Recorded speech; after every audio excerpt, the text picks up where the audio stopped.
평생 아무것도 모른다는 말만 들어온 58세 주부 박정숙 씨가 있었습니다. 해외 법정에서 단 3분 만에 300억짜리 사기 계약을 완전히 뒤집어 버렸습니다. 25년 동안 아무도 몰랐던 그녀만의 비밀, 지금부터 함께 들어보시겠습니다. 이야기 시작하기 전에 지금 어디에서 이 방송을 듣고 계신지 댓글로 알려주세요. 댓글 남겨주시면 제가 반갑게 인사드리겠습니다. 좋아요와 구독, 알림 설정도 함께 부탁드릴게요. 미국 로스앤젤레스의 연방법원. 현지 시간으로 오전 10시 정각이었습니다. 방청석은 한빛물산의 임원진들로 가득 채워져 있었습니다. 앞줄에는 양복을 말끔하게 차려입은 이상무 전무와 박현철 부장이 굳은 표정으로 나란히 앉아 있었습니다. 그 옆으로는 스카이텍 코퍼레이션 측 관계자들이 줄지어 자리를 잡고 있었습니다. 표정들이 여유로웠습니다. 이기는 쪽이 어디인지 알고 있다는 얼굴이었습니다. 피고석에는 작은 체구의 여자가 홀로 앉아 있었습니다. 박정숙 씨, 58세였습니다. 짧게 자른 단발머리에 연한 회색 재킷을 걸친 그녀는 주변의 시선을 전혀 의식하지 않는 듯 보였습니다. 무릎 위에 낡은 서류 가방 하나를 올려둔 채 손가락으로 천천히 가방의 손잡이를 쥐었다 놓기를 반복하고 있었습니다. 스카이텍 코퍼레이션 측 대리인으로 나선 제임스 최 변호사가 정숙 씨를 바라보며 천천히 입을 열었습니다. 법정 경력 23년의 베테랑 변호사였습니다. 한국계 미국인으로 한국어와 영어를 자유롭게 구사했고 국제계약 분쟁에서 수십 건의 승소 경력을 가진 사람이었습니다. 그는 통역사를 통해 정숙 씨에게 먼저 물었습니다. 저쪽에서 나오신 분이 맞습니까? 계약서를 직접 검토하셨다고요. 정숙 씨는 천천히 고개를 끄덕였습니다. 제임스 최 변호사는 잠깐 의아한 표정을 지었습니다. 옆에 앉은 보조 변호사와 짧게 눈빛을 교환했습니다. 그리고 나지막하게, 그러나 방청석에서도 충분히 들릴 만한 목소리로 말을 이었습니다. 계약서 내용을 직접 읽어보셨습니까? 법률 전문 용어가 꽤 복잡한 문서인데요. 정숙 씨는 대답 대신 서류 가방의 지퍼를 열었습니다. 그 순간 방청석에 앉은 이상무 전무가 허리를 앞으로 숙였습니다. 박현철 부장은 옆에 앉은 사람의 팔을 살짝 건드렸습니다. 한빛물산 임원진 전체가 숨을 멈추는 것이 느껴졌습니다. 정숙 씨의 손이 가방 안으로 들어갔습니다. 그리고 꺼낸 것은 두툼하게 묶인 서류 뭉치였습니다. 빽빽하게 채워진 메모와 형광펜으로 줄이 그어진 조항들이 가득했습니다. 손글씨로 적은 메모 노트도 함께였습니다. 그것을 본 제임스 최 변호사의 얼굴에서 미소가 사라졌습니다. 박정숙 씨가 어떤 삶을 살아온 사람인지 조금 더 먼저 들어보실 필요가 있습니다. 정숙 씨는 전라북도 군산의 작은 읍내에서 태어났습니다. 형편이 넉넉하지 않은 집안이었고 고등학교를 졸업하고 나서는 대학 진학을 포기해야 했습니다. 23세 서울로 올라와 작은 무역회사 경리로 일하다가 25세 김태원 씨를 만나 결혼했습니다. 태원 씨는 당시 무역업을 막 시작한 30대 초반의 사업가였습니다. 결혼 초에는 작은 사무실에서 둘이 함께 밤을 지새우며 계약서를 검토하고 물량을 계산했습니다. 정숙 씨는 남편 곁에서 서류를 정리하고 외국 바이어들의 이메일을 번역하고 계약 조건을 함께 따져가며 회사를 키워갔습니다. 그러나 회사가 점점 커지면서 상황이 달라졌습니다. 새 직원들이 들어오고 전문 경영인이 영입되고 임원진이 구성되면서 정숙 씨의 자리는 자연스럽게 회사 바깥으로 밀려났습니다. 처음에는 태원 씨가 미안하다며 중요한 자리에 함께 데리고 다녔습니다. 하지만 어느 순간부터 회식 자리에서도 거래처 모임에서도 정숙 씨는 조용히 구석 자리로 안내받게 되었습니다. 이상무 전무는 회의가 끝날 때마다 사모님은 그냥 쉬고 계세요라는 말을 입버릇처럼 달고 다녔습니다. 임원들은 정숙 씨가 같은 자리에 있어도 회사 이야기는 서로끼리만 주고받았습니다. 아들 민준 씨도 마찬가지였습니다. 30대 초반에 한빛물산에 입사해 자리를 잡아가던 민준 씨는 집에서 회사 이야기가 나오면 어머니는 몰라도 되는 얘기예요라고 말하곤 했습니다. 정색하거나 화를 내는 것도 아니었습니다.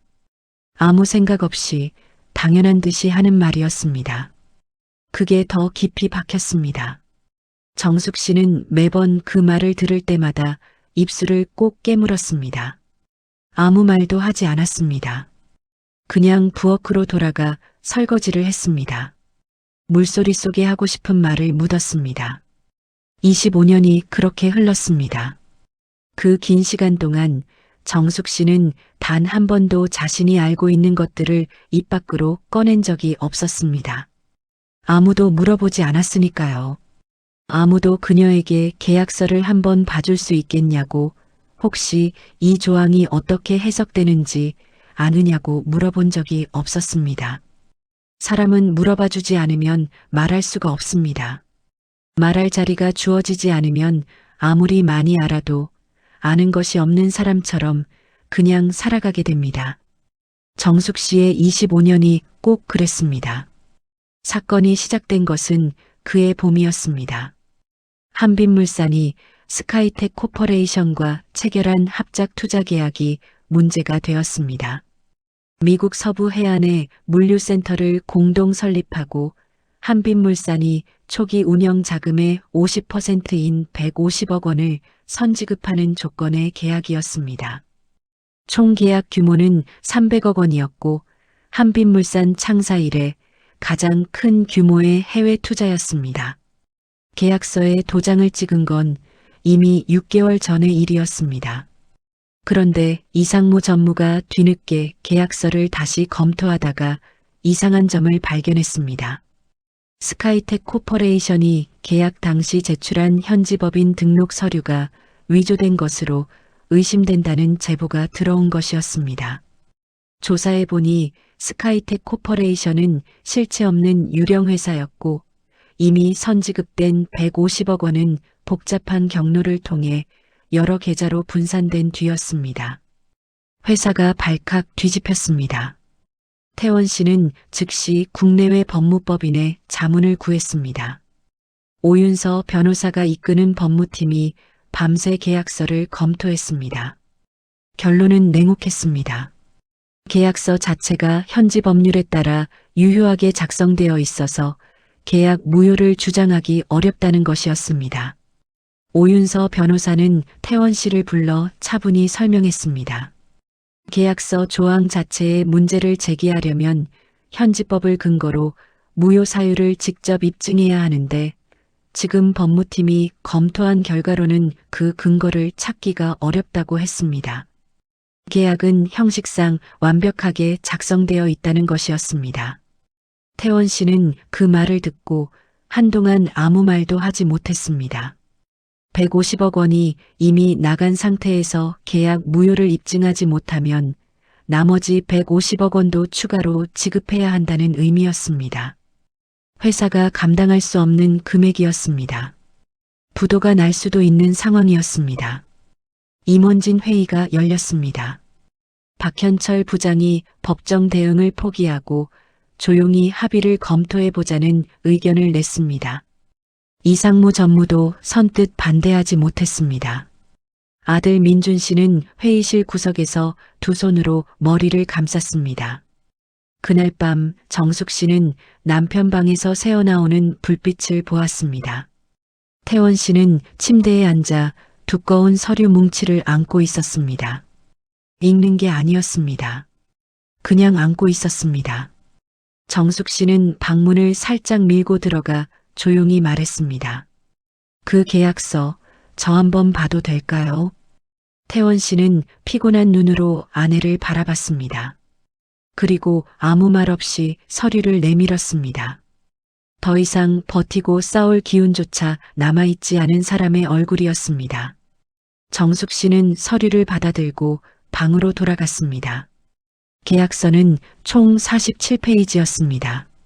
영문 원본이었고 법률 전문 용어가 빽빽하게 채워진 문서였습니다. 오윤서 변호사가 형식상 완벽하다고 말했던 바로 그 계약서였습니다. 정숙 씨는 자리에 앉아 첫 장부터 읽기 시작했습니다. 오전 11시에 시작했습니다. 창밖이 서서히 밝아오는 것도 몰랐습니다. 돋보기를 꺼내고 사전을 펼쳤습니다. 모르는 단어가 나오면 메모장에 적어두고 뜻을 찾았습니다. 조항 하나하나에 줄을 치며 읽어나갔습니다. 관련 조항들을 앞뒤로 넘겨가며 연결했습니다. 그리고 새벽 3시 무렵 정숙 씨의 손이 멈췄습니다. 11페이지 네 번째 조항이었습니다. 정숙 씨는 그 부분에 형광펜을 긋고 메모장에 짧게 써내려갔습니다. 그리고 다시 앞으로 돌아가 연관 조항들을 하나씩 이어나갔습니다. 손이 덜덜 떨렸습니다. 그런데 이상했습니다. 떨리는 이유가 두려움이 아니었습니다. 사실 정숙 씨가 국제계약법을 공부하기 시작한 것은 결혼 5년차 때부터였습니다. 남편이 처음 해외 바이어와 계약을 맺던 시절 영어 계약서를 번역하고 검토하는 것을 곁에서 도왔던 것이 시작이었습니다. 처음에는 사전을 찾아가며 단어를 이어붙이는 수준이었습니다. 그러나 정숙 씨는 멈추지 않았습니다. 계약서의 형식을 외우고 현지법과 국내법의 차이를 비교하고 잘못된 조항이 어떤 분쟁을 낳는지 혼자 공부했습니다. 남편 회사가 커지면서 더 이상 그녀의 도움은 필요 없어졌습니다. 그래도 정숙 씨는 멈추지 않았습니다. 매년 미국과 유럽에서 출판된 국제계약 관련 서적을 직접 구입해서 읽었습니다. 가족이 모두 잠든 뒤에 혼자 방에서 형광펜을 손에 쥐고 공부했습니다. 25년이었습니다. 아무도 몰랐습니다. 남편도 아들도 임원들도 전혀 몰랐습니다. 정숙 씨는 말한 적이 없었습니다. 물어보는 사람이 없었기 때문이었습니다. 회사 이야기를 꺼내면 어머니는 몰라도 되는 얘기라고 했고 사모님은 그냥 쉬고 계세요라고 했습니다. 그 말들이 쌓이다 보니 정숙 씨도 자신이 알고 있는 것들을 꺼낼 자리를 잃어버린 것처럼 느끼게 되었습니다. 다음 날 아침 정숙 씨는 태원 씨를 조용히 불렀습니다. 그리고 밤새 정리한 메모 노트를 펼쳐 보이며 담담하게 말했습니다. 이 계약서 무효 사유가 있어요. 현지법 기준으로 3가지입니다. 태원 씨는 잠시 아내의 얼굴을 바라봤습니다. 그리고 메모 노트를 천천히 들여다봤습니다. 그의 손이 조금씩 떨리기 시작했습니다. 빼곡하게 채워진 손글씨와 형광펜 표시들, 그리고 조항별로 연결된 근거들을 읽어내려가던 태원 씨는 한동안 아무 말도 하지 못했습니다. 법정으로 들어서기 직전 오윤서 변호사가 조용히 정숙 씨의 곁으로 다가왔습니다. 정말 괜찮으시겠어요? 공식 법정에 서보신 적이 한 번도 없으시잖아요. 정숙 씨는 잠깐 오윤서 변호사를 바라봤습니다. 그리고 천천히 고개를 끄덕이며 앞으로 걸어 들어갔습니다. 법정 안은 조용했습니다. 연방 판사 조나단 리가 자리에 앉아 안경을 고쳐 쓰고 있었습니다. 법원 통역사가 한쪽에 자리를 잡았고 스카이텍 코퍼레이션 측 법률팀은 넉명이 나란히 앉아 서류를 펼쳐두었습니다. 제임스 최 변호사가 먼저 발언권을 얻어 일어났습니다. 이번 분쟁은 명백히 계약서에 따라 처리되어야 합니다. 양측이 서명한 계약서는 현지법 요건을 완벽하게 충족하고 있으며 한빛물산 측의 추가 지급 의무는 계약상 명시된 사항입니다. 무효를 주장할 법적 근거가 없습니다. 방청석의 이상무 전무와 박현철 부장이 서로 눈빛을 교환했습니다. 아들 민준 씨는 두 손을 무릎 위에 모은 채 고개를 숙이고 있었습니다. 판사가 한빛물산 측에 발언 기회를 주었습니다. 정숙 씨가 일어섰습니다. 통역사가 준비 자세를 갖추었습니다. 방청석 전체가 조용해졌습니다. 정숙 씨는 가방에서 서류를 꺼냈습니다. 형광펜으로 표시된 47페이지짜리 계약서 원본과 빼곡하게 손글씨로 채워진 메모 노트였습니다. 그리고 차분한 목소리로 말을 시작했습니다. 이 계약서 11페이지 4번 조항에 따르면 공동투자법인의 설립 요건으로 현지법인 등록 완료 확인서가 계약 체결 이전에 제출되어야 합니다. 그러나 스카이텍 코퍼레이션이 제출한 서류의 등록 날짜는 계약 체결일보다 열이틀 뒤입니다. 방청석이 조용해졌습니다. 정숙 씨는 멈추지 않았습니다. 두 번째로 32페이지 7번 조항에는 계약 이행 보증인의 서명란이 있습니다. 스카이텍 측이 기재한 보증인 조지 웹 씨의 서명은 동일 법원 12년 전 서류에 등록된 필적과 비교했을 때 명백히 다른 사람의 것입니다. 제임스 최 변호사의 펜이 멈췄습니다. 세 번째로 이 계약서는 캘리포니아 상업 코드 2207조에 따라 선지급 조건부 계약으로 분류됩니다. 그런데 스카이텍 측이 제시한 담보 조항은 해당 코드의 최소 요건을 충족하지 못하고 있습니다. 이 세 가지 사유만으로도 이 계약은 무효입니다. 총 발언 시간은 3분이었습니다. 법정 그 누구도 말이 없었습니다. 제임스 최 변호사는 굳은 표정으로 서류를 내려다봤습니다. 스카이텍 측 보조 변호사들이 황급히 계약서를 펼쳐 해당 조항을 확인하기 시작했습니다. 조나단 리 판사가 안경을 벗고 정숙 씨를 바라봤습니다. 그리고 낮은 목소리로 물었습니다. 변호사 자격증을 가지고 계십니까? 정숙 씨는 조용히 고개를 저었습니다. 판사는 잠시 아무 말도 하지 않았습니다. 재판은 사흘이 이어졌습니다. 첫날 정숙 씨가 제시한 세 가지 무효 사유에 대해 스카이텍 측 법률팀이 반박 자료를 준비해 왔습니다.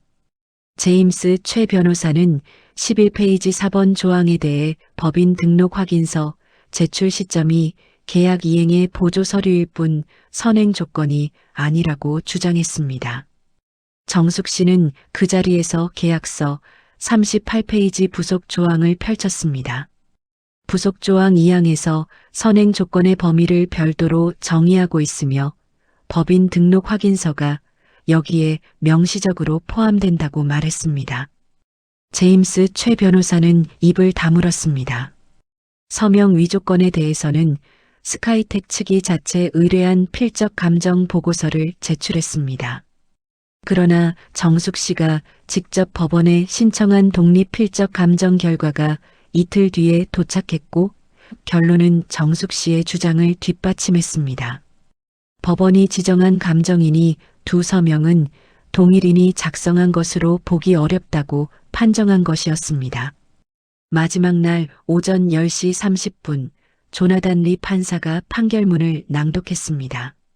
이 법원은 한빛물산과 스카이텍 코퍼레이션 간에 체결된 합작 투자 계약이 계약 성립의 선행 조건을 충족하지 못하였으며 계약 당사자 일방의 서명 요건에 중대한 하자가 있음을 인정합니다. 따라서 해당 계약은 무효로 선언하며 스카이텍 코퍼레이션은 기수령한 150억 원 전액을 반환하여야 합니다. 방청석이 얼어붙었습니다. 이상무 전무가 두 손으로 얼굴을 감쌌습니다. 박현철 부장은 자리에서 일어났다가 다시 앉았습니다. 오윤서 변호사는 법무팀 직원들을 바라보다가 조용히 눈을 감았습니다. 아무도 말을 꺼내지 못했습니다. 아들 민준 씨는 법정 복도에서 정숙 씨가 나오기를 기다렸습니다. 어머니가 문을 열고 나오는 순간 민준 씨는 달려가 정숙 씨의 손을 두 손으로 꼭 잡았습니다. 그리고 아무 말도 하지 못했습니다. 입이 열리지 않았습니다. 눈이 빨갛게 물들었습니다. 정숙 씨는 아들의 손을 가만히 내려다봤습니다. 잠시 뒤 이상무 전무가 복도로 나왔습니다. 평소 회식 자리에서 사모님은 그냥 쉬고 계세요라는 말을 입버릇처럼 달고 살던 사람이었습니다. 그는 정숙 씨 앞에 서서 한동안 아무 말도 하지 못하다가 천천히 허리를 굽혔습니다. 그 뒤로 박현철 부장도 오윤서 변호사도 법무팀 직원들도 차례로 고개를 숙였습니다. 정숙 씨는 그들 앞에서 웃지 않았습니다. 기쁘다는 얼굴도 화났다는 얼굴도 아니었습니다. 그냥 조용히 가방 끈을 어깨에 걸었습니다. 민준 씨가 조용히 물었습니다. 어머니, 왜 진작 말씀 안 하셨어요? 이렇게 많이 알고 계신 걸? 정숙 씨는 잠시 아들을 바라봤습니다. 그리고 낮은 목소리로 대답했습니다. 물어보는 사람이 없었으니까. 민준 씨는 더 이상 말을 잇지 못했습니다. 복도 끝 창문으로 로스앤젤레스의 오후 햇살이 쏟아지고 있었습니다. 정숙 씨는 그 빛을 향해 천천히 걷기 시작했습니다. 25년 동안 아무도 묻지 않았던 것들이 그날 오후 비로소 빛 속에서 모습을 드러냈습니다. 누군가의 침묵을 우리는 너무 오랫동안 무지로 오해해왔는지도 모릅니다. 여러분의 구독이 저에게는 큰 힘이 됩니다. 따뜻한 이야기 앞으로도 계속 전해드리겠습니다.